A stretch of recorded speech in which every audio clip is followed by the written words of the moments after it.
মাঝরাতে ডুয়ার্সের বানারহাট শহর দাপিয়ে বেরোলো এক বিরাট মাকনা হাতি। জানা গিয়েছে রাত 12টা নাগাদ দুটি হাতি বানারহাট হাসপাতাল সংলগ্ন এলাকায় ঢুকে পড়ে। এদের মধ্যে একটি হাতি চামড়চিমর হয়ে রেলগেট পেরিয়ে বানারহাট বাজারে চলে আসে। হাতিটি বানারহাট বাজারে কিছুক্ষণ ঘোরাঘুরি করার পর একটা ওষুধের দোকানের পাশের রাস্তা দিয়ে তরুণ সংঘ ক্লাবের দিকে ঢুকে যায়।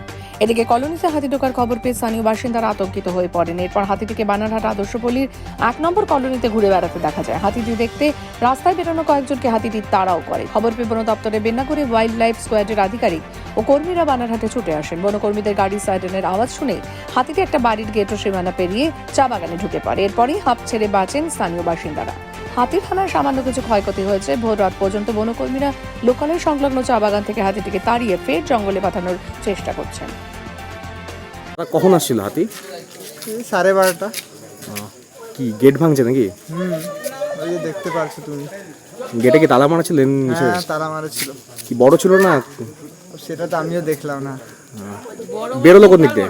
ওই যে পিছের বাউন্ডারি ওয়াল ভেঙে। বাউন্ডারি ওয়াল ভেঙে? কি নাম তোমার? আমার নাম অক্ষত কাশ্যপ। বাড়ি কোথায়? এই 1 নম্বর কলোনি। কোন জায়গায়? বানারহাট। বানারহাটে বাজার? হ্যাঁ, বাজার। হাতি কখন আসছিল? কখন দেখলেন? এই তো আধা ঘন্টা হলো দেখা। আচ্ছা, কোন দিকে যাচ্ছিল? কোন দিক থেকে কোন দিকে যাচ্ছিল? রেল স্টেশন থেকে এদিক দিয়ে এই যে মুখার্জির এদিক দিয়ে আসলো। আচ্ছা, কি একটাই ছিল? হ্যাঁ, একটাই ছিল। কি বড় না? বড়। মানে রেলগেটের দিক থেকে আসছিল, এই সাইড থেকে এই মুখার্জি চৌধুরীর ওষুধের দোকানের দিক থেকে বেরোলো? হ্যাঁ, ওষুধের দোকানে এই গলিটাতে ঢুকছে। আচ্ছা, আপনারা কি ডিউটি করছিলেন এখানে? হ্যাঁ, ডিউটি করছে।